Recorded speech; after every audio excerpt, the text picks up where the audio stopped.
அடுத்தப்புறமா என்னன்னு பார்க்கலாம். இப்போ பார்த்தீங்கன்னா, சீரியல் வந்து கொஞ்சம் போரிங்கா வந்து கொண்டு போயிட்டுருக்காங்க.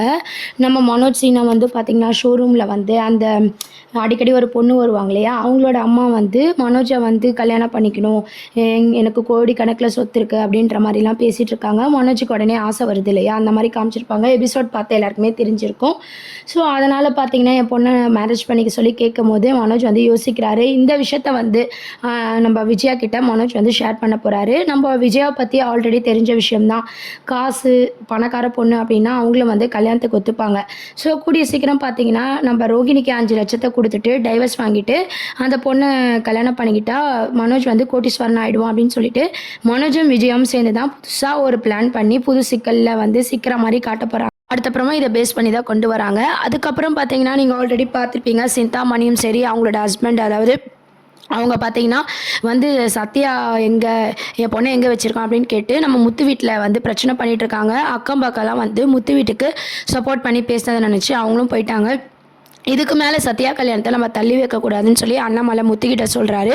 ஸோ முத்துவும் பார்த்தீங்கன்னா மேரேஜ்க்குலாம் வந்து நான் ஏற்பாடு பண்ணிக்கிறேன் அப்படின்ற மாதிரி சொல்கிறாங்க. ஸோ சிறகடிக்க ஆசையில் அடுத்த ட்ராக் அப்படின்னு பார்த்தீங்கன்னா, நம்ம ரோகிணிக்கு அந்த 5,00,000 கொடுக்குறாங்க.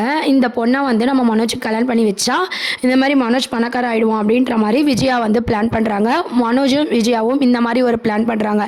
இன்னொரு சைடில் பார்த்தீங்கன்னா, நம்ம சத்யாவுக்கு கல்யாணம் பண்ணணும் அப்படின்னு சொல்லிட்டு அந்த வேலையில் வந்து முத்து மீனா வந்து இது பண்ணி சத்யா கல்யாணத்தை வந்து முடிக்கிறாங்க.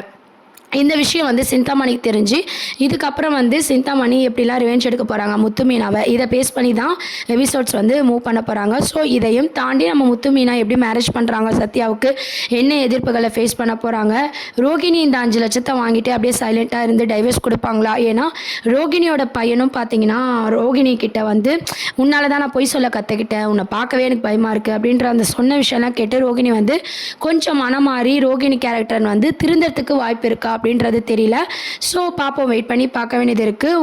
நம்ம ரோகிணியோட பையன் பேசாத நினச்சி ரோகிணி ஒரு பக்கம் ஃபீல் பண்ணாலும் மனோஜை வந்து 5,00,000 வாங்கிட்டு டைவர்ஸ் பண்ணுவாங்களா, இல்லை அவங்க எதனா புதுசாக பிளான் பண்ண போகிறாங்களா, இந்த மாதிரியான ட்ராக்ல தான் வந்து கதையை மூவ் பண்ண போகிறாங்க. என்ன ஆக போகுதுன்னு சொல்லி வெயிட் பண்ணி பார்ப்போம். நிறைய அப்டேட்ஸ்க்கு சேனலை சப்ஸ்கிரைப் பண்ணுங்கள். தேங்க்யூ.